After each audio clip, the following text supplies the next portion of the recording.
भारतीय परंपरा का ही हिस्सा है। अतिथि से आग्रह है कि भारत माता, ज्ञान की अधिष्ठात्री मां सरस्वती एवं भारत के सामाजिक आध्यात्मिक परिवर्तन के अग्रदूत महायोगी श्री गोरखनाथ जी की प्रतिमा पर पुष्पांजलि करने की कृपा करें।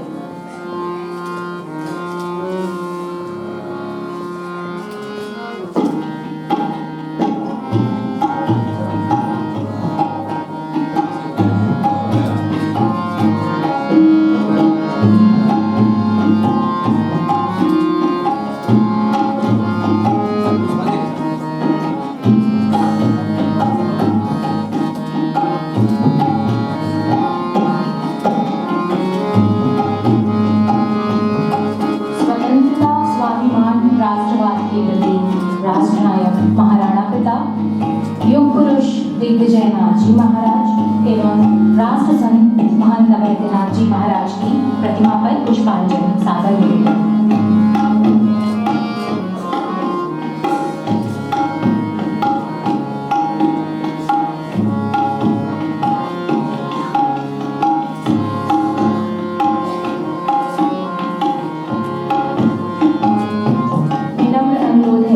सभी अतिथि अपना स्थान ग्रहण करने की कृपा करें।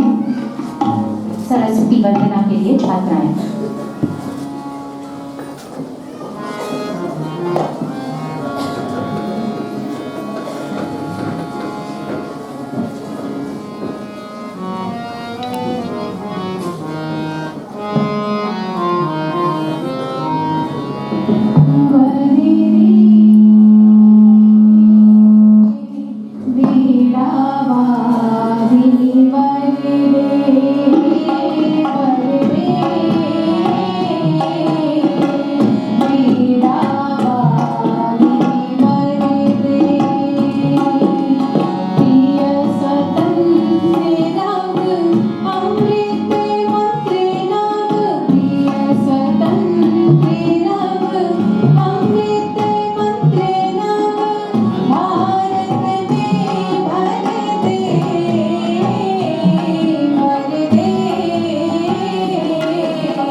के इस समारोह कार्यक्रम के मुख्य अतिथि डॉक्टर मनहर चरण जी हैं। आप IIT BHU के ह्यूमैनिस्टिक स्टडीज डिपार्टमेंट में आचार्य के पद पर सुशोभित हैं। आप RCI रीजनल कोऑर्डिनेटिंग इंस्टीट्यूट उन्नत भारत अभियान के सदस्य हैं। आपको अपने मध्य पाकर महाराणा प्रताप परिवार अत्यंत हर्षित है। महाविद्यालय में आपका स्वागत एवं अभिनंदन। कार्यक्रम के विशिष्ट अतिथि के रूप में डॉक्टर शैल शंकर जी हैं। आप भी IIT BHU के ह्यूमैनिस्टिक स्टडीज डिपार्टमेंट में आचार्य के पद पर हैं। आप भी RCI रीजनल कोऑर्डिनेटिंग इंस्टीट्यूट उन्नत भारत अभियान के सदस्य के रूप में सेवा दे रहे हैं। आपका भी महाविद्यालय परिवार में हार्दिक स्वागत एवं अभिनंदन। कार्यक्रम में विशिष्ट अतिथि के रूप में डॉक्टर श्रेयांश कुमार जैन जी हैं। आप भी IIT BHU के pharmaceutical engineering and technology department में आचार्य के पद पर हैं। आप रीजनल कोऑर्डिनेटिंग इंस्टीट्यूट उन्नत भारत अभियान में सदस्य के रूप में सेवा कर रहे हैं। आपका भी महाविद्यालय परिवार में हार्दिक स्वागत एवं अभिनंदन। कार्यक्रम में आशीष कुमार सिंह प्रोजेक्ट मैनेजर उन्नत भारत अभियान RCI से हैं। आप उन्नत भारत अभियान के अंतर्गत होने वाले कार्यक्रम का संचालन एवं गांवों में जाना, गांव के लोगों से मिलना, कॉलेज में मिलकर कार्यक्रम कराना और उन्नत भारत अभियान के उद्देश्य के बारे में लोगों को बताने का कार्य करते हैं। आपका भी महाविद्यालय परिवार में हार्दिक स्वागत एवं अभिनंदन। मैं महाविद्यालय के प्राचार्य डॉक्टर प्रदीप राव जी से आग्रह करती हूँ कि मुख्य अतिथि, विशिष्ट अतिथि सभी का स्मृति चिन्ह भेंट कर स्वागत करने की कृपा करें।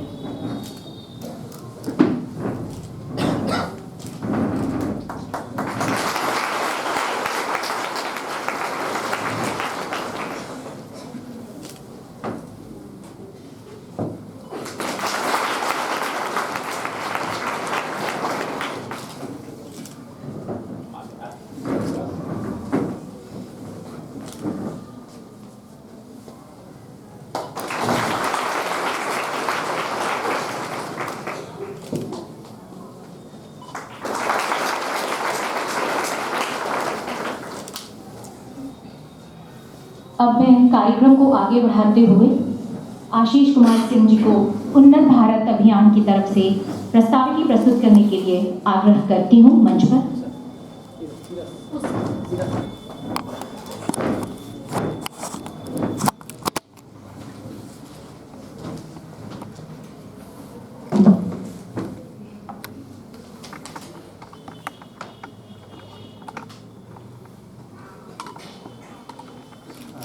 यहाँ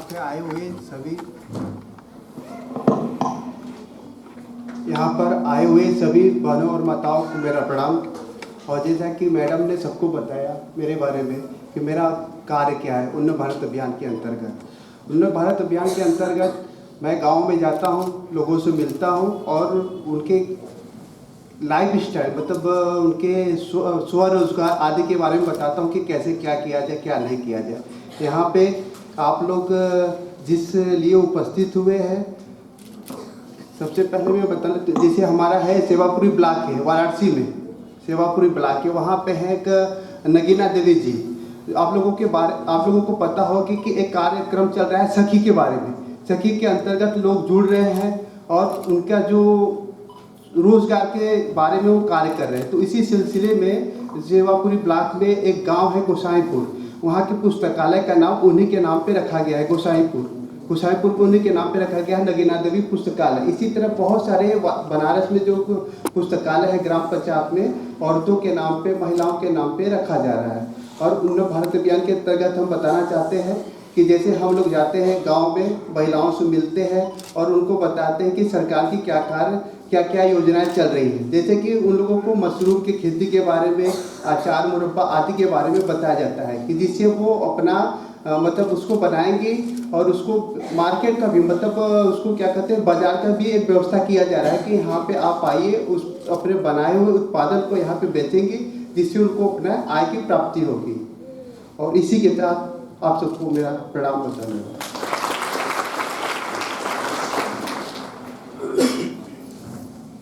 महाविद्यालय परिवार की तरफ से प्रस्ताविकी हेतु उन्नत भारत अभियान के संयोजक डॉक्टर मंजेश्वर जी से आग्रह करती हूँ कि मंच पर आकर 7 दिन की रूपरेखा प्रस्तुत करें। सभी मंचस्थ अतिथियों को मेरा सादर प्रणाम। आप सभी का भी स्वागत है। सर, उन्नत भारत ग्राम अभियान के अंतर्गत लिए गए गोद मंझरिया, छोटी रतवैया, हसनगंज, बड़ी रतवैया और ककरैया सहित महाविद्यालय के आसपास के अन्य गांव के इच्छुक महिलाओं को भी रोजगार हेतु महाविद्यालय में 2012 से निःशुल्क सिलाई कढ़ाई प्रशिक्षण संचालित है, जिसमें अब तक कुल 660 महिलाएं प्रशिक्षित हो चुकी हैं। साथ ही साथ महाविद्यालय के आसपास के सभी लोगों के लिए ब्रह्मलीन, मंत्र, राष्ट्रंत, अवैधनाथ प्राथमिक उपचार केंद्र 2013 से संचालित है, जिसमें सप्ताह में 2 दिन, बुधवार और बृहस्पतिवार, कैंप लगाकर निःशुल्क स्वास्थ्य परीक्षण के साथ साथ दवाएं भी उपलब्ध कराई जाती हैं। इस प्रकार 2013 से अब तक करीब 1 लाख से अधिक लोगों को निःशुल्क उपचार और दवाएं उपलब्ध कराई जा चुकी हैं। सर, उन्नत भारत ग्राम अभियान के अंतर्गत कॉलेज में जितने विभाग हैं, सभी विभागों ने एक एक गांव को गोद लिया हुआ है, जिसमें छोटी जमुनैया मनोविज्ञान विभाग, बड़ी जमुनैया कंप्यूटर साइंस एवं कंप्यूटर एप्लीकेशन विभाग, शाहपुर अंग्रेजी डिपार्टमेंट, महुआ चाफी अर्थशास्त्र विभाग, धोधड़ा गणित एवं सांख्यिकी विभाग, नौकाटोला गृह विज्ञान विभाग, ककरहिया इतिहास एवं राजनीति शास्त्र विभाग, छोटी रतवैया प्राचीन इतिहास विभाग, बड़ी रतवैया हिंदी विभाग, हसनगंज शिक्षा शास्त्र विभाग, मंझरिया बीएड विभाग, जंगल और राही भूगोल विभाग, रामपुर रसायन शास्त्र विभाग, शेखबनिया वनस्पति विज्ञान विभाग, जंगल तिनकोनिया नंबर 2 वाणिज्य विभाग, केवटैया शारीरिक शिक्षा और लक्ष्मीपुर प्राणी विज्ञान विभाग ने गोद लिया हुआ है। सर, सबका एक सत्र में हम लोग 4 बार गांव में जाते हैं। सर, 4 बार गांव में जाकर के लोगों से मिलते हैं, सार्वजनिक सेवाओं के बारे में जागरूक करते हैं। महिलाओं और वहाँ रहने वाले बुजुर्ग लोगों से अगर कोई कोऑर्डिनेशन में भी दिक्कत होती है तो हम लोग ग्राम प्रधान से मिल करके आपसी सहयोग से ग्राम में जो कुछ भी हम लोग कर सकते हैं उनके स्वास्थ्य परीक्षण के लिए, स्वास्थ्य सेवाओं के लिए जागरूक करने के लिए, जो सरकारी सेवाएं उन तक पहुंचाने के लिए उनसे कोऑर्डिनेट करके उनसे हम लोग मिलते हैं। इसी क्रम में सर 3 जनवरी से लेकर के आज 9 जनवरी तक JK urban sales developer limited Kanpur द्वारा प्रायोजित सिंगर इंडिया लिमिटेड के सहयोग से उन्नत भारत ग्राम अभियान में मिशन शक्ति निःशुल्क सिलाई कढ़ाई प्रशिक्षण में कुल सिंगर इंडिया लिमिटेड के जितने सिखाने वाले लोग हैं वो लोगों ने बड़ी मेहनत की है सर, जिसमें 1150 प्रशिक्षुओं को प्रशिक्षित किया गया। उनकी टीम सब सामने बैठी हुई है। कुल 4 केंद्र बनाए गए सर, जिसमें महाराणा प्रताप महाविद्यालय जंगल दूसरा गोरखपुर अपना यह संस्थान है। योगी राज बाबा गंभीरनाथ सेवाश्रम हॉस्टल का है, भी आप वहाँ ले चलते हैं सर। योगी राज बाबा गंभीरनाथ सेवाश्रम 2, वहाँ पे 2 सेंटर है सर। और महाराणा प्रताप बालिका inter college civil lines Gorakhpur में सर, शहर में है। महाराणा प्रताप महाविद्यालय जंगल दूसरा, यहाँ पर सर हसनगंज और सिलाई कढ़ाई प्रशिक्षण में जो विद्यार्थी सीखते हैं उन लोगों को सम्मिलित किया गया है, जिसमें कुल 267 प्रशिक्षु हैं, जिनको 3 बैच बनाकर सर यहाँ प्रशिक्षण दिया जा रहा है। पहले बैच का नाम सती अनुसुईया बैच, दूसरे बैच का नाम सती सावित्री बैच और तीसरे बैच का नाम सर भक्त सबरी बैच है।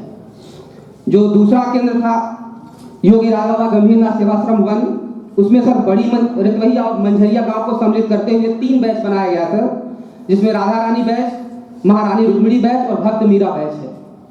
जो तीसरा केंद्र है वही हॉस्टल पे ही है, योगी राज बाबा गंभीरनाथ सेवाश्रम 2, जिसमें कृषक इंटर कॉलेज बगल में है सर।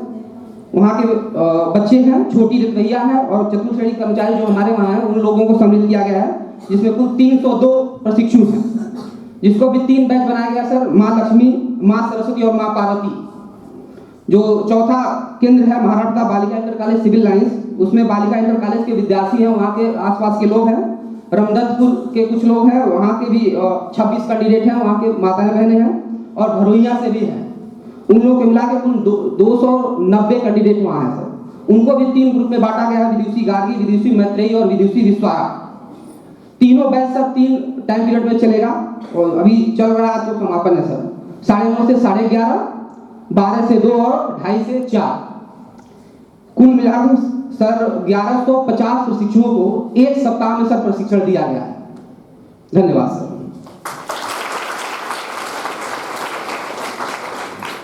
संकल्प गीत हेतु महाविद्यालय की छात्राएं।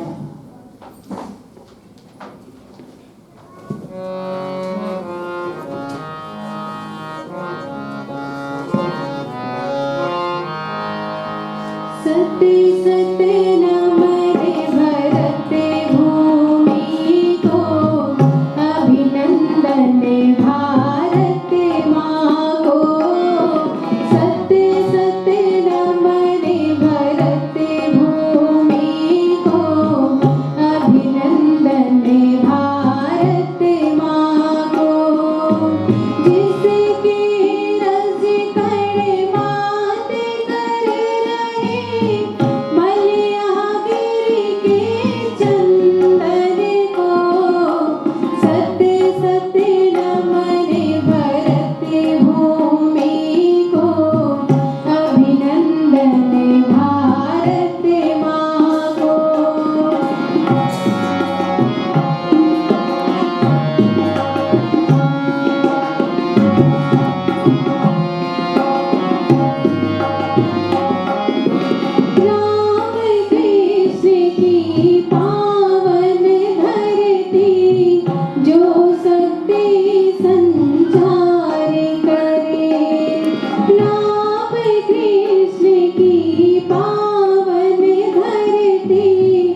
निःशुल्क सिलाई कढ़ाई प्रशिक्षण के समारोह के विशिष्ट अतिथि डॉक्टर श्रेयांश कुमार जैन जी को उद्बोधन हेतु मंच पर आग्रह।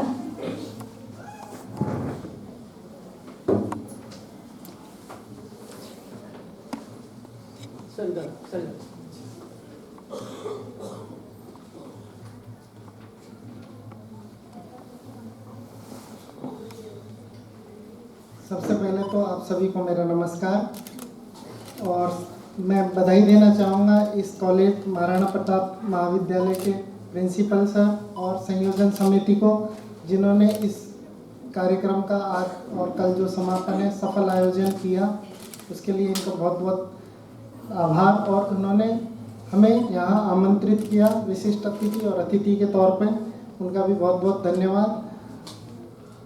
तो बात कर रहे हैं उन्नत भारत अभियान। उन्नत भारत यानी भारत की उन्नति की बात है। भारत की उन्नति कब होगी? जब इसमें सबकी भागीदारी होगी। सबकी भागीदारी में अगर हम बात करें तो हमारे पास 50% के आसपास जो महिलाएं हैं, अगर उनकी भागीदारी नहीं होगी तो फिर भागीदारी कैसी? तो एक अगर देखा जाए एक इकाई के तौर पे, एक सफल परिवार, एक स्वस्थ परिवार ही एक स्वस्थ समाज का निर्माण करेगा और एक स्वस्थ समाज ही एक स्वस्थ और सफल देश का निर्माण में भागीदारी रखेगा।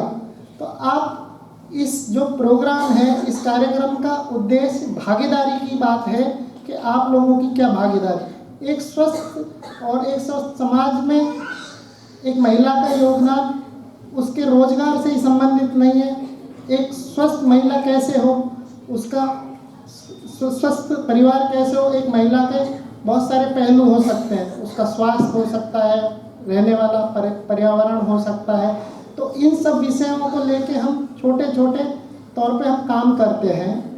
उनमें से कुछ पर्यावरण से संबंधित जो भी समस्याएं आप जानते हैं, चारों ओर पॉल्यूशन है, आपको रहने की इच्छा है या नहीं है, आपको अलग अलग वातावरण मिलता है, कहीं गर्मी कहीं सर्दी, पॉल्यूशन इतना। तो ये समस्याएं हैं। समस्याओं को सॉल्व करने के लिए, उनको निवारण करने के लिए सरकार प्रोग्राम बनाती है। तो वो प्रोग्राम सरकारी चार दीवारी में रहते हैं कॉलेजों का, और जैसे हमारा संस्थान है IIT BHU है, वहाँ तो बन जाते हैं, लेकिन वो लोगों तक कैसे पहुँचे, इसलिए कुछ इस तरह की एक्टिविटीज़ करवाई जाती हैं कि उनसे उसके प्रति जागरूकता पहुँचे और उस जागरूकता से के ही तहत हम उस एक समाज का निर्माण कर सकते हैं। अब अगर हम बात करें महिलाओं की, तो जैसे ये एक है कि रोजगार संबंधी महिलाओं को होना चाहिए और सिलाई एक साधन हो सकता है, एक मॉडल के तौर पे हो सकता है, लेकिन इच्छाएं तो बहुत भी होती हैं। तो इसलिए, लेकिन एक स्वस्थ व्यक्ति ही ये काम कर सकता है। तो स्वास्थ्य पे भी एक ध्यान हो सकता है। स्वास्थ्य का अगर प्राकृतिक रूप से देखा जाए तो एक महिला और एक पुरुष में कुछ संरचना में जो डिफरेंस है, उसके कारण उनकी बीमारियां भी बहुत अलग अलग हो सकती हैं। वैसे तो किसी को बुखार चढ़ेगा तो ये कह के नहीं चढ़ेगा कि औरत को चढ़ रहा है या आदमी को चढ़ रहा है, वो हो सकता है दोनों को चढ़े, लेकिन कुछ ऐसी बीमारियां हैं जो केवल महिलाओं में रहती है। हमारा जो समाज है उसमें थोड़ी महिलाओं की एक कह सकते हैं कि पैतृक समाज होता है, तो उसमें वो चुप रहती हैं, बहुत सारी बातें वो बता नहीं पाती हैं, तो डिप्रेशन में चली जाती हैं। इस तरह से डिप्रेशन भी हो जाता है और फिर उभरना बहुत मुश्किल हो जाता है। आपको मालूम है, जैसे बहुत बड़ी एक समस्या है कि कैल्शियम की कमी हो जाती है। कैल्शियम की कमी से ऑस्टियोपोरोसिस हो जाता है। प्रेगनेंसी के बाद खड़ी खड़ी गिर जाते हैं, हड्डियाँ टूट जाती हैं, बहुत सारी इस समय जोड़ों में दर्द होने लगता है।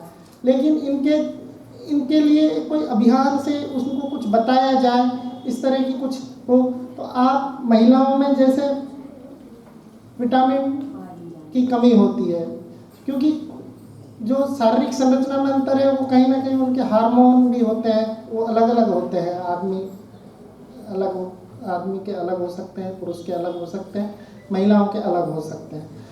तो जैसे विटामिन डी के बारे में मैं एक छोटा सा बताना चाहूँगा कि आपको मालूम है इसका 80% सोर्स है जो क्या होता है, सूर्य की लाइट। तो हो सकता है पीछे नहीं पता हो, आगे पढ़े लिखों को पता हो।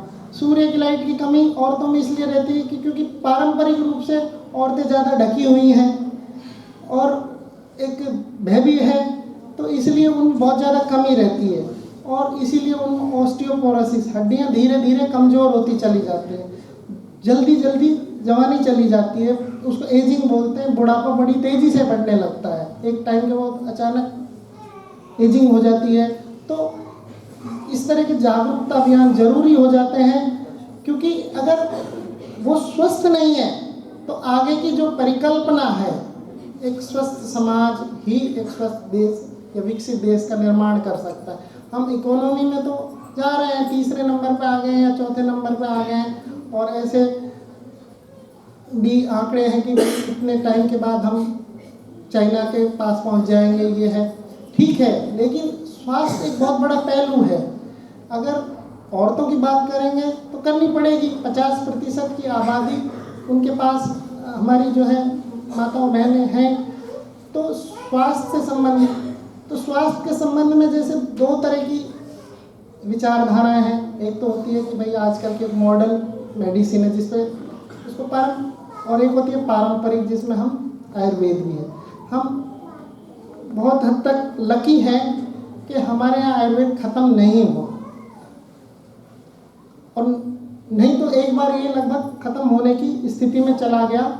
और ज़्यादातर लोगों का रुझान यही रहता है कि वो जो एलोपैथिक दवाई होती है, जो सफ़ेद टैबलेट्स होती हैं, ये होती हैं, बड़े बड़े हॉस्पिटल होते हैं। लेकिन आयुर्वेद एक ऐसी चिकित्सा पद्धति है जो आपको पूरा बताती है कि आप कैसे स्वस्थ रह सकते हैं। ये एक, या कहें कि ये एक कोई ऐसा नहीं है कि एक चिकित्सा पद्धति है, एक जीने की कला है। इसमें पूरा एक रसायन शास्त्र की तरह है जिसमें सब कुछ छिपा हुआ है। कैसे किचन में एक महिला का योगदान हो सकता है कि वो अपने परिवार को स्वस्थ रख सकती है, वो उसके हाथ में है। क्योंकि अगर परिवार ही स्वस्थ है तो समाज स्वस्थ है, और समाज स्वस्थ है तो फिर आराम से देश की कोई प्रॉब्लम होगी नहीं। तो ये सब इसलिए बताना जरूरी हो जाता है क्योंकि उनका योगदान है। अगर उसको किचन में इस तरह से, वो आज तो बाजार है, चारों ओर बाजार है, बहुत सारी चीज़ें 2 रुपये में मिल जाएंगी, वो खा लेंगे, लेकिन उसका परिणाम हमको दुष्परिणाम देखने को मिल रहे हैं। जैसे हम दुष्परिणाम देखने को मिलते हैं, बच्चों में रिकेट्सिया हो जाता था, हड्डियाँ, पैरों की हड्डियाँ मुड़ी हुई हैं। ये क्यों है? क्योंकि उसकी माँ को कैल्शियम की कमी रही। उसकी माँ को कैल्शियम की कमी क्यों रही? क्योंकि वो बहुत टाइम तक हो सकता है वो धूप में नहीं एक्सपोज हो पाई थी, या उसको कई पीढ़ी से होता है, फिर एक टाइम जाके वो बच्चों में दिखने लगता है, वो कमज़ोर होने लगते हैं। तो इस तरह से इसमें जागरूकता जरूरी है। और हम उन्नत भारत में एक उन्नति की बात करते हैं तो उसमें केवल एक इकोनॉमिक्स और व्यवसाय की बात नहीं करते हैं, क्योंकि उसमें स्वास्थ्य की भी बात करनी पड़ेगी, एग्रीकल्चर की भी बात करनी पड़ेगी, उसमें शिक्षा की भी बात करनी पड़ेगी। ये मूलभूत समस्याएं हैं जिन पे सरकारें पॉलिसी बनाती हैं, और कितना इम्प्लीमेंट होता है कितना नहीं होता है वो एक दूसरा विषय हो सकता है। लेकिन अगर बात नीचे तक जाती है और एक भी व्यक्ति उसको समझता है और वो भी ये ठान लेता है कि ये परिवार से बात शुरू हुई है, परिवार एक इकाई है, परिवार एक कड़ी है, तो वो बात आराम से आगे तक पहुंच जाती है। आप माने या ना माने, अगर जैसे ये मैं चिकित्सा पद्धति की बात कर रहा था, लोगों का एक रुझान हो जाता है। वैसे तो हॉस्पिटल हो या ये हो, ये रुग्णता के प्रतीक है कि भाई जिस समाज में बीमारियाँ हैं हॉस्पिटल है। स्वस्थ समाज में तो हॉस्पिटल होना भी नहीं चाहिए, सब स्वस्थ है, सब ठीक है। मॉडर्न मेडिसिन में पैसा भी खूब खर्च होता है। अच्छी मेडिसिन, अच्छी चिकित्सा पद्धति है, बहुत सी बार ऐसा होता है इमरजेंसी में केवल वही काम आती है। लेकिन बहुत सारी ऐसी बीमारियां हैं जो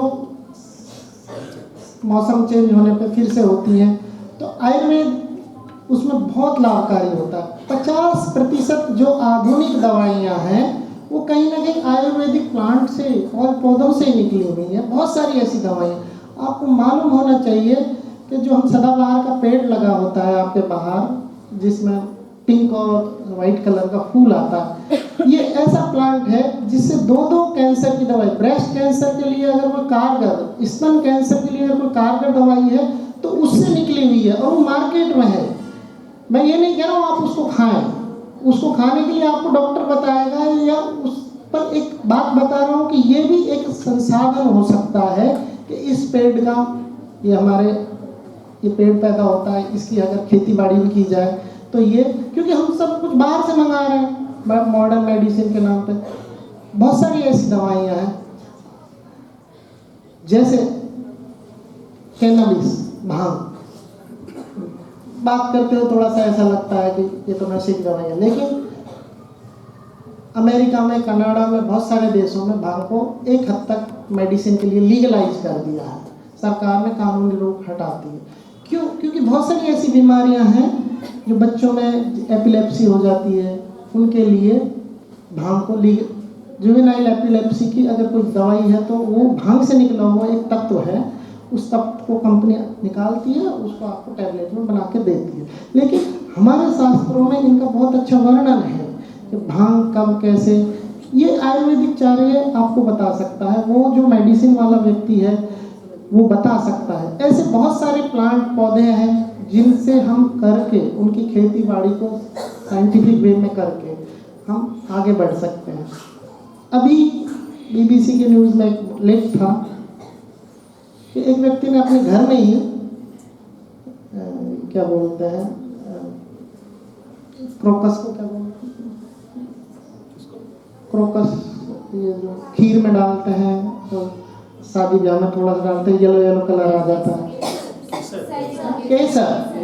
उसने, मैं भूल गया था नाम अचानक उसका, केसर। उसने राजस्थान जैसी जगह में केसर को अपने घर में पैदा किया और वो 5 लाख रुपए कमा रहा है उसने, कमरे में एसी उसने एनवायरनमेंट बना लिया ऐसा। ठंड की जरूरत है और गर्मी का, हाँ ठंड की जरूरत होती है, मौसम जो है ठंड का चाहिए। हाँ, ठंड, क्योंकि वो कश्मीर में होता है।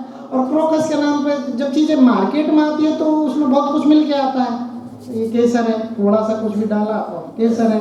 लेकिन उस व्यक्ति ने, उसमें एक लगन थी, उसमें कुछ करने की इच्छा थी, उसने पढ़ा होगा, समझा होगा, कहीं से सीख के आया और उसने फिर काम करते हैं। आप प्रथम व्यक्ति हैं तो ये जरूरी नहीं है एक बार में सफलता आएगी, बार बार आदमी फेल होता है, बार बार फेल होता है, लेकिन हर फेल होने के बाद ही वो सफल होता है, वो सीखता है। सीखना हमारी एक स्वाभाविक प्रक्रिया है।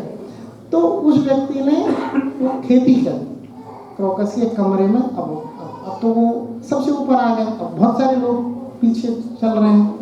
बहुत सारी ऐसी कहानियाँ हैं, बहुत सारी ऐसी सफल स्टोरियाँ हैं जिनमें लोग अपने जुनून से करते हैं। महिलाओं का बहुत बड़ा योगदान है, महिलाओं का अपना एक योगदान है जिसको हम भुला नहीं सकते, चाहे वो स्वतंत्रता में हो, चाहे स्वास्थ्य में हो। पर अगर घर को एक कड़ी मान ले, घर को एक इकाई मान ले और घर में उसका योगदान है ही, सुबह खाना बनाएगी, वो क्या खाना बना रही है, ये बहुत निर्भर करता है कि बच्चों को क्या कब खिला रही है। ये सब जानकारियाँ आप जुटाएं, आपको जब भी मौका मिले आप उसको अपने परिवार में ही अप्लाई करें। रसायनों का अगर कोई सोर्स है तो वो आपकी किचन है, किचन में मसालों को किस ढंग से डाला जाए। बहुत सारी बार कुछ बनाया, पानी फेंक दिया, पानी में तत्व चले गए, अब आप उसका केवल स्टफ खा रहे हैं, वो तो काम कर रहा ही नहीं है, वो जा रहा है पेट में, लेकिन आपको उसका नुकसान, मतलब एक लॉन्ग टाइम में हमको नुकसान पहुंचता है। एल्यूमिनियम में खाना बनाते हैं, फिर 10-20 साल 25 साल बाद स्टडी होती है, अल्जाइमर एल्यूमिनियम से होता है। तब तक तो हमने सारे बर्तन फेंक दिए लोहे के। लोहे के बर्तन में बनाना पसंद नहीं, क्योंकि सफाई करने में दिक्कत होती है, आराम चाहिए। लेकिन अगर आराम भी करना है, लेकिन आराम से भी बीमारियां हो रही हैं। जिनको काम मिला है, जिनको काम नहीं मिला है, दोनों से बात कर लो, अरे कोई काम नहीं है, मैं परेशान हूँ, और अगर काम मिला है तो कोई आराम दे दो। पसीना निकलना कितनी अच्छी बात है, सारा बॉडी का टेम्परेचर रेगुलेट करता है। आपको गुस्सा आ रहा है, पसीना निकल गया, ब्लड प्रेशर की दवाई, कितनी हर घर में दवाइयाँ बिक रही हैं, लेकिन आपने सोचा है कि अगर पसीना ही निकल जाए तो सारा साल्ट बाहर निकल जाता है। आप गर्मियों में आपका ब्लड प्रेशर कम रहता है क्योंकि आपका पसीना निकलता रहता है। सर्दी आते ही आपको गुस्सा आने लगा, चिड़चिड़ापन होने लगता है, डर लगने लगता है क्योंकि साल्ट बॉडी में रहने लगता है, साल्ट निकल ही नहीं पा रहा, पसीना निकल ही नहीं पा रहा। ये तो इन चीज़ों को समझें, समझाना। अब ऐसे प्रोग्रामों के माध्यम से हम छोटी छोटी बातें तो रखते हैं, लेकिन आप अगर अपने कान खुले रखें, संचार क्रांति है, बहुत सारे हर के पास मोबाइल है, जानकारियाँ मिल जाती हैं, छोटी छोटी जानकारियों से बड़ी बात निकल के आ जाती है। लेकिन आपको स्वस्थ रखना है अपने परिवार को। आप खुद स्वस्थ रहेंगी तो आप अपने परिवार को स्वस्थ रखेंगी, और अपने परिवार आपका स्वस्थ होगा तो आपको अंतर दिखने लगेगा। तो मेरा काम यही है कि मैं IIT BHU में फार्मेसी डिपार्टमेंट में प्रोफेसर हूँ, और हमको बच्चों को दवाई संबंधी बात करनी होती है। उन्नत भारत में भी मेरा अपना एक योगदान रहता है, टीम में है, और एक टीम बनाते हैं तो कुछ लोग होते हैं, लेकिन हम इनवाइट करते हैं लोगों को कि एक्सपर्ट्स को, विशेष वक्ता के तौर पे वो आते हैं, लोगों को बताते हैं। तो हमारा बहुत सारा ऐसा मेडिसिन है जो आयुर्वेद में पहले से रिपोर्ट है, लेकिन हम चूँकि एक किसी भय से या किसी एक कारणवश उसको उपेक्षित सा समझ के छोड़ रहे हैं। अगर आप उसमें देखेंगे, समझेंगे तो आपको समझ में आएगा ये भी एक आय का स्रोत हो सकता है। बहुत सारे मेडिसिनल प्लांट हैं, भांग बताया, ये तो अलग से बात हो गई कि भांग के लिए आपको परमिशन लेनी पड़ सकती है, पुलिस पीछे आ सकती है। लेकिन जैसे ये है सदाबहार है, अश्वगंधा है, इनकी अश्वगंधा का बहुत बड़ा मार्केट है। अश्वगंधा का इतना मार्केट है कि मतलब नकली अश्वगंधा आने लग गया है। तो बहुत सारा ऐसा है कि यहाँ के प्राकृतिक वातावरण में कुछ पैदा हो सकता है, और उस पर भी काम किया जा सकता है। उस पर एक्सपर्ट्स बुला के आपको छोटी छोटी कार्यशालाएँ, ये कार्यशाला सिलाई से संबंधी है, लेकिन उसमें आप घर में ही, जैसे उस व्यक्ति ने एक कमरे में शुरुआत करी, मशरूम भी करते हैं लोग, करते हैं, पढ़े लिखे लोग कर रहे हैं। बहुत सारे लोग हैं जो कंप्यूटर की पढ़ाई करते हैं और एक टाइम बाद उनको लगने लगता है मैं बोर हो रहा हूँ, तो सब छोड़ के आ जाता है बेंगलोर से। 40 के बाद छोड़ता, मेरे को गाँव याद आ रहा है, अब काम कर रहा है। अब इसमें कितने सफल हो रहे हैं, उनके कितने पुरुषार्थ थे। तो मैं अपनी बातों को यहीं ख़त्म कर रहा हूँ, लेकिन मेरा ये एक वो रहता है कि आप अपने स्वास्थ्य के प्रति ध्यान रखें। धूप भी इसमें एक विटामिन डी का एक बहुत बड़ा योगदान है महिलाओं के लिए, क्योंकि विटामिन डी की कमी से फिर आगे बहुत सारे बॉडी में कॉन्सिक्वेंसेज होने लगते हैं, परिणाम आने लगते हैं, और डिप्रेशन इस तरह की चीज़ें आ जाती है, चिड़चिड़ापन आ जाता है, मेमोरी लॉस होने लगती है, कार्डियोवास्कुलर हृदय संबंधी प्रॉब्लम होने लगती हैं। बात लंबी हो सकती है, लेकिन आप उस चीज़ को समझ रहे हैं तो आपके लिए बहुत सही रहेगा। धन्यवाद। समारोह कार्यक्रम के दूसरे विशिष्ट अतिथि डॉक्टर जयशंकर जी को उद्बोधन हेतु मंच पर आग्रह।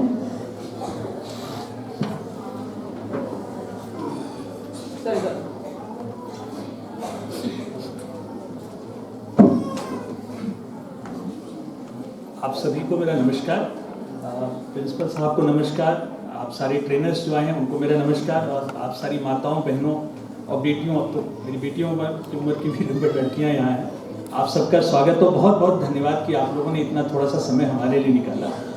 मैं एक्चुअली श्रेयांश जी ने बहुत कुछ बोल दिया है। मैं IIT BHU में साइकोलॉजी, मनोविज्ञान पढ़ाता हूँ, तो बेसिकली मनोविज्ञान की बातें यहाँ कर नहीं सकते।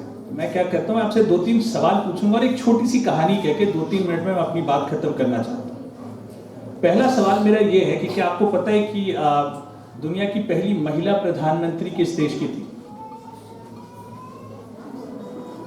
दुनिया की पहली महिला प्रधानमंत्री या किसी भी देश की जो राष्ट्राध्यक्ष थी वो किस देश की थी? जी सॉरी सर, इंडिया में तो इंदिरा गांधी जी। नहीं, मैं दुनिया की बात कर रहा हूँ। आप आंसर ये भी कह सकते हैं दुनिया में पहली प्रधानमंत्री भारत की थी। नहीं, वो दूसरी थी, पहली बताइए। हो सकता है किसी ने अमेरिका का नाम क्यों नहीं लिया, हो सकता है अमेरिका की हो या इंग्लैंड की हो या यूरोप में हो। श्रीलंका, आंसर जो है श्रीलंका है। आप ये सोचिए, हाँ Sri Lanka, Sirimavo Bandaranaike, she was the first women prime minister.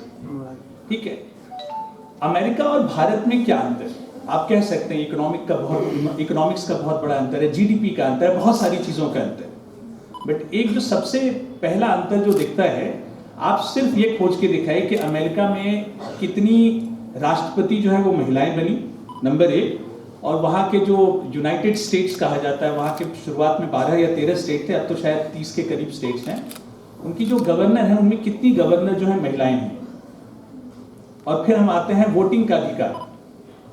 Voting का अधिकार जो है अमेरिका को, जब America United states of America बनता है, या फ्रेंच रेवोल्यूशन के बाद फ्रेंच डेमोक्रेसी आती है, या यूरोप की डेमोक्रेसी, ब्रिटेन की डेमोक्रेसी कर लीजिए, उसके 200 साल बाद महिलाओं को वोटिंग का अधिकार मिलता है। ठीक है, अब हम सिर्फ चुपचाप 1947 में भारत में आते हैं। 15 अगस्त को भारत आजाद होता है, और सबसे पहली चीज, जो सबसे पहला मौलिक अधिकार जिसको फंडामेंटल राइट कहते हैं, वो आता है वोटिंग राइट फॉर वुमेन, जो एडल्ट फ्रेंचाइज जिसको कहा जाता है। पुरुषों को तो मिलता ही मिलता है, लेकिन महिलाओं को भी वोटिंग का अधिकार मिलता है। उसका एक बेसिक, जिसका जो एक मूलभूत जो आधार माना जाता है, वो भारत में ये मान्यता हमेशा से रही है कि अगर आप एक पुरुष को पढ़ाते हैं, if you teach a man you teach an individual, if you teach a women you teach the entire society. अगर आप एक पुरुष को पढ़ाते हैं तो आप शायद एक व्यक्ति को पढ़ा रहे हैं, लेकिन अगर आप किसी एक महिला को पढ़ाते हैं तो आप पूरे के पूरे समाज को पढ़ा रहे हैं। उन्नत भारत अभियान में हम कई सारे ऐसे छोटे छोटे कार्य करते रहते हैं, जिसमें कई बार बालिकाएं आती हैं, कई बार महिलाएं आती हैं, कई बार पूरा का पूरा गांव आता है। तो ये छोटी छोटी गतिविधियां हम करते रहते हैं, और हम अभी बहुत सारी चीज़ें हमने प्लान करके रखी हुई है। लेकिन अब मैंने शुरुआत में कहा था कि मैं एक कहानी भी सुनाऊंगा। ठीक है, वो कहानी बड़ी सिंपल सी है। ये कहानी है कठोपनिषद, अगर आपने नाम सुना होगा, कथा उपनिषद में एक कहानी आती है, और ये कहानी जो है इसके कई रूप है, कई तरीके से इसको प्रेजेंट किया जाता है। मुझे जब ये कहानी बताई गई थी तो वो कहानी सिर्फ ये कह के बताई गई थी कि महिला का जो रूप और महिला का जो इम्पोर्टेंस है किसी भी समाज या किसी भी राज्य में, वो क्या है। कहानी बड़ी सिंपल सी है। कभी भी ऐसे में एक राजा हुआ करता, तो राजा जो है, राजा को पढ़ने लिखने का बहुत शौक था, तो वो चाहता था कि उसके दरबार में कई सारे पढ़े लिखे लोग रहे। तो उसी में उसकी रानी जो थी, वो भी बेचारी जब घर से आई थी तो शायद उस समय उनको पढ़ने लिखने को मिला नहीं था। उनको एक मौका मिला, राजा ने कहा आप भी पढ़िए। तो वो अलग पढ़ाई कर रही थी। एक दिन राजा ऐसे ही बैठा हुआ था, उसने पूछा अपने भाई, उसके पास कई सारे विद्वान लोग थे, उसने बोला अच्छा एक बात बताइए, what is the history of mankind, मानव का इतिहास क्या है।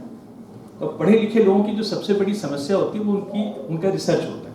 तो उन्होंने कहा महाराज अपने को रिसर्च करना पड़ेगा, जाओ करो रिसर्च, पैसा लो, जाओ रिसर्च करो।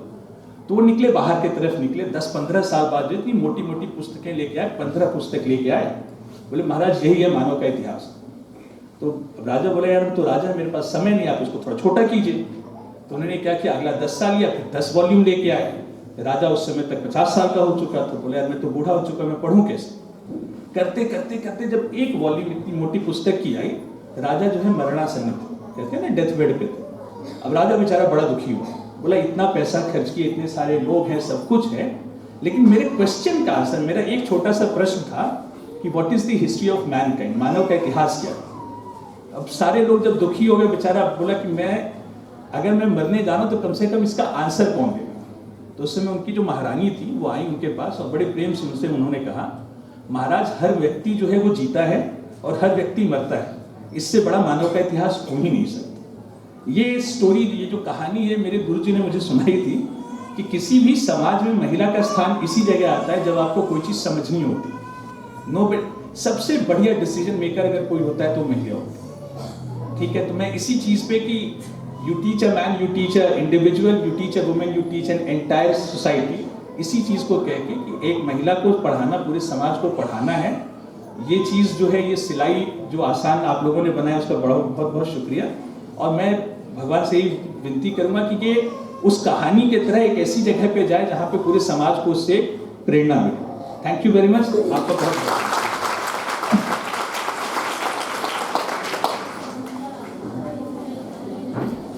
अब मैं कार्यक्रम के मुख्य अतिथि डॉक्टर मनहर चरण जी को मंच पर उद्बोधन हेतु आग्रह करती हूँ।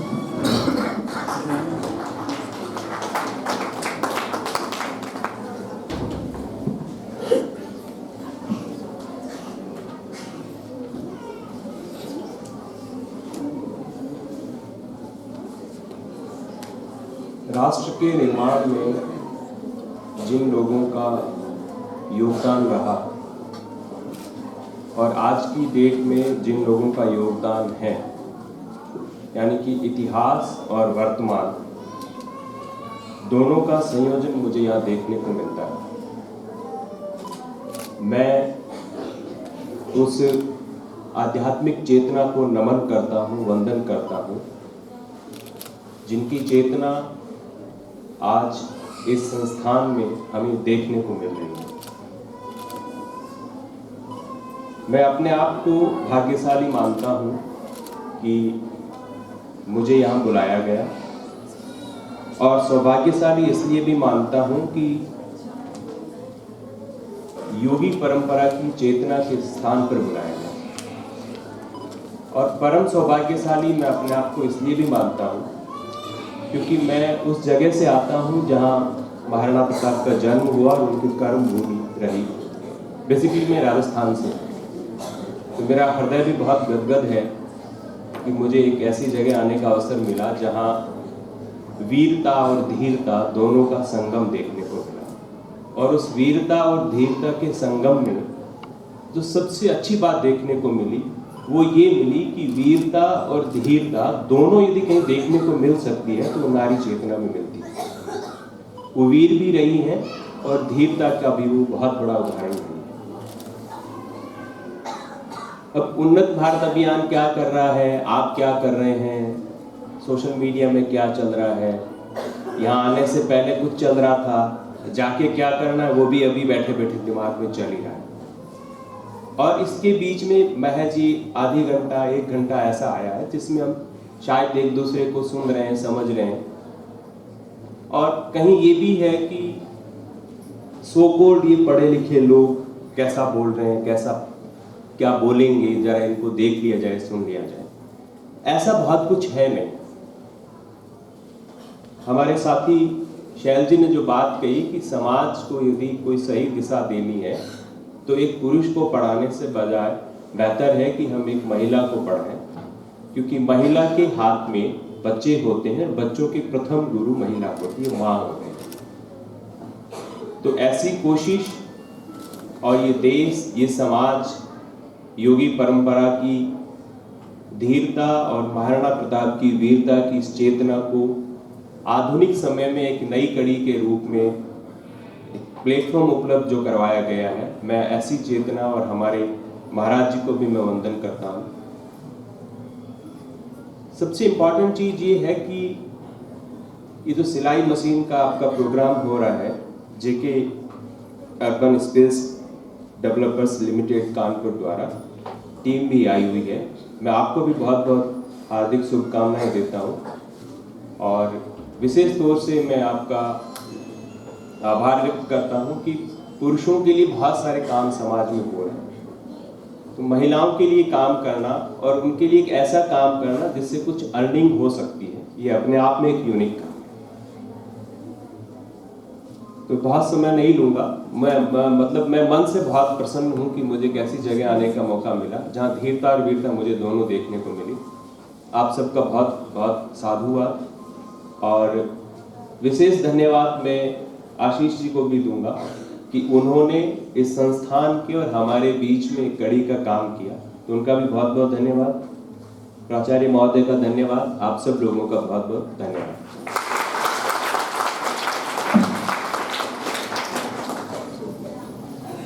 कार्यक्रम के अंतिम चरण में अध्यक्षीय उद्बोधन हेतु प्राचार्य डॉक्टर प्रदीप कुमार राव जी को मंच पर आग्रह करती हूँ।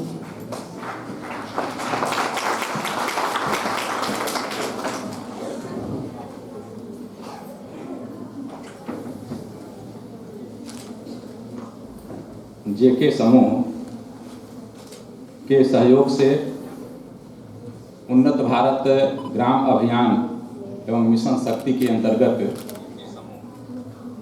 महाराणा प्रताप महाविद्यालय जंगल धूसड़ और इसके साथ ही महाराणा प्रताप शिक्षा परिषद से संबंधित संस्थाएं, जिसमें महाराणा प्रताप कृषक इंटर कॉलेज जंगल धूसड़, महाराणा प्रताप बालिका विद्यालय सिविल लाइन्स, महाराणा प्रताप कन्या इंटर कॉलेज रामदत्तपुर, गुरु श्री गोरखनाथ विद्यापीठ हरोलिया जैसी शिक्षण संस्थाओं के योगदान से आयोजित 7 दिवसीय इस प्रशिक्षण शिविर के औपचारिक समापन अवसर पर उपस्थित आज के इस समारोह के मुख्य अतिथि श्रद्धेय मनहर चरण जी, डॉक्टर शैल शंकर जी, डॉक्टर श्रेयांश जैन जी, आशीष जी और इस पूरे आयोजन का संयोजकत्व कर रहे मंजेश्वर जी, शिप्रा जी, भाइयों और बहनों,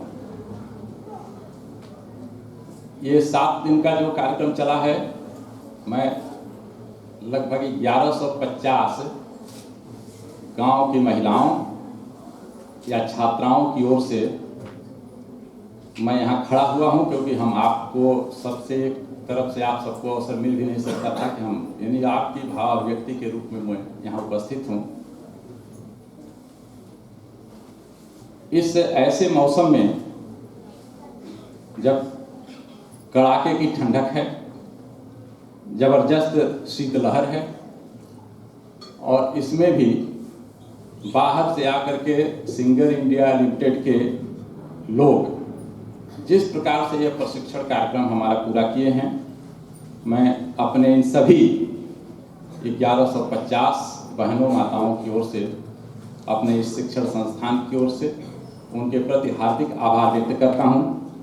इसमें श्री जितेंद्र जी, श्री पवन जी, श्री मोहित जी, नीलम जी, अनीता जी, मनप्रीत जी, आप सबने, मैं जानता हूं कि यहाँ रहने की व्यवस्था हमने जो दी है वो शिक्षण संस्थान का सामान्य गेस्ट हाउस है, जहाँ गर्म पानी का टब का नल खोलने पर भी ठंडा पानी निकलता है।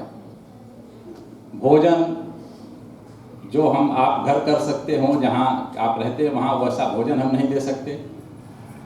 आवास की असुविधा, भोजन की असुविधा, आने जाने की असुविधा, इन सब असुविधाओं के बावजूद आपने हमारे क्षेत्र के, अपने हमारे संस्था का जो सहयोग किया है, हम हृदय से सिंगर इंडिया लिमिटेड के इन प्रशिक्षुओं के खिलाफ के विरोध के पक्ष में या इस प्रशिक्षुओं का मैं हार्दिक रूप से आभार व्यक्त करता हूं अपने सभी तरफ की ओर से। और मुझे विश्वास है कि सिंगर इंडिया लिमिटेड आगे भी ऐसा प्रशिक्षण करता रहेगा, जैसा कि आपकी तरफ से घोषित भी है कि 1 महीने का निःशुल्क प्रशिक्षण कूपन ये उन सभी 1150 हमारी माताओं बहनों को मिलेगा। यानी आप आगे भी आप इनसे ऑनलाइन प्रशिक्षण प्राप्त कर सकते हैं। जेके समूह ने 1150 सिलाई मशीन उपलब्ध कराई है। 13 जनवरी को 11 बजे श्रद्धेय पूज्य योगी आदित्यनाथ जी महाराज के कर कमल से आपको सिलाई मशीन मिलनी है। वह स्थान यहाँ नहीं होगा, Maharana Pratap inter college civil lines का मैदान होगा। 10 बजे तक सभी प्रशिक्षुओं को वहाँ पहुँचना होगा। उसकी से सभी सूचनाएं यहाँ आपके अपने अपने वर्ग में प्राप्त होंगी।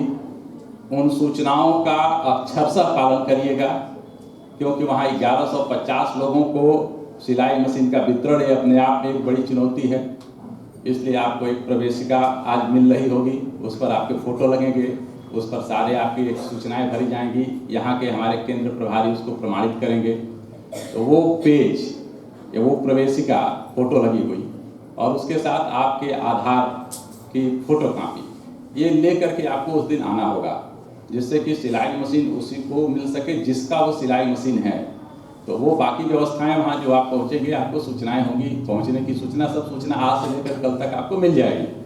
पहुँचना होगा महाराणा प्रताप इंटर कॉलेज के मैदान में। उस कार्यक्रम के बाद आपको उसका वितरण होना है। इस बीच में जो हम आज कल पूरे सभी वर्गों में आपने जो 7 दिन प्रशिक्षण, हमने 8 दिन किया है, बार बार मैं 7 दिन कह रहा हूँ, लेकिन प्रशिक्षण 8 दिन का हुआ है, क्योंकि 3 को शुरू हुआ है और कल पूरा हो रहा है। तो उसके सभी प्रमाण पत्र अलग अलग समूहों में अलग अलग, जैसा कि मंजेश्वर जी कह रहे थे कि जो 12 हमारे कक्षाएं हैं, 12 कक्षाओं में अलग अलग प्रमाण पत्र आपको वितरित हो जाएंगे। उस प्रमाण पत्र की कॉपी भी लेकर के उस दिन आना होगा। यानी आपके पास 3 कागज चाहिए। प्रमाण पत्र जो यहाँ से मिलेगा उसकी फोटो कॉपी चाहिए, आपको आधार की फोटो कॉपी चाहिए, और जो यहाँ से आपको प्रवेशिका मिलेगी वो मूल रूप में चाहिए। तो इतना लेकर के आपको वहाँ पर आना होगा। इस पूरे आयोजन के दौरान जो प्रशिक्षु हैं वो भी कम महत्वपूर्ण नहीं है, क्योंकि हम लोग तो पहले समझ रहे थे कि इतने प्रशिक्षुओं को हम प्रशिक्षण दे पाएंगे, वो आ पाएंगे।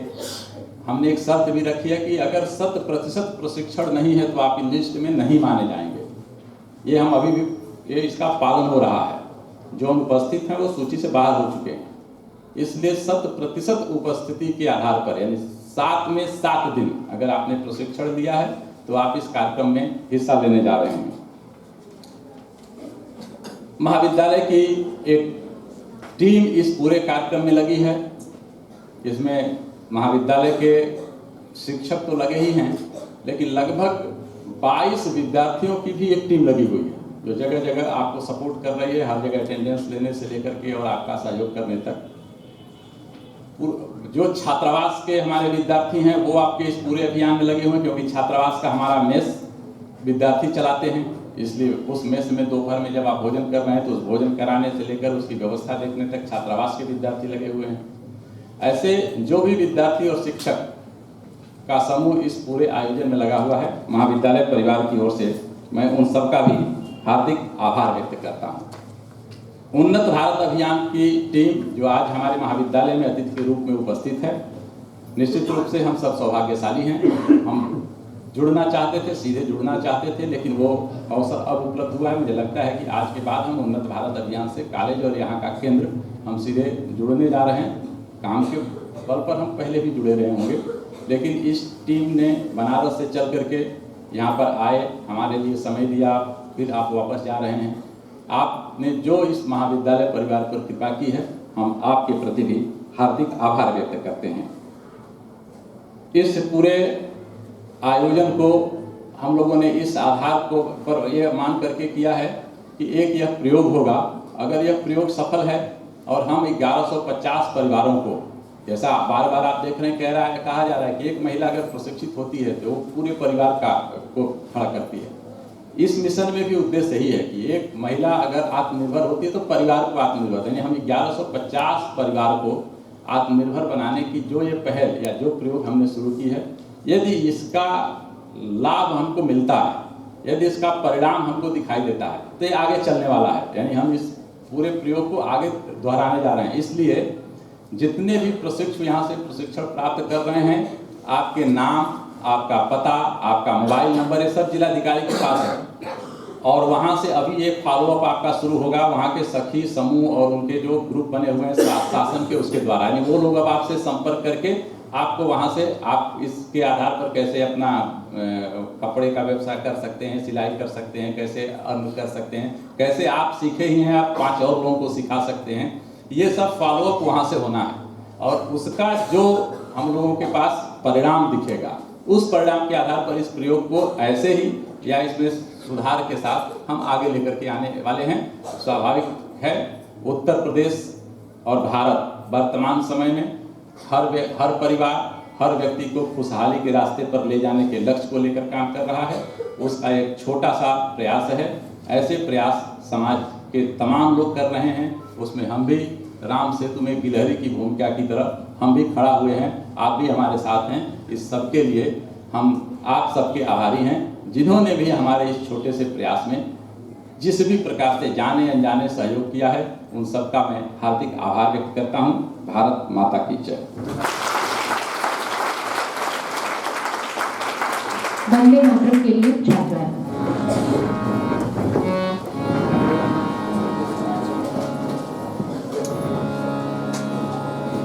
सावधान।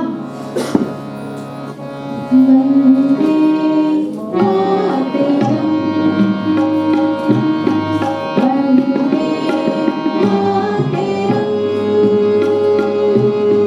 सुजलां सुफलां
बात करते हैं हमारी टीम की तरफ से आपसे आते हो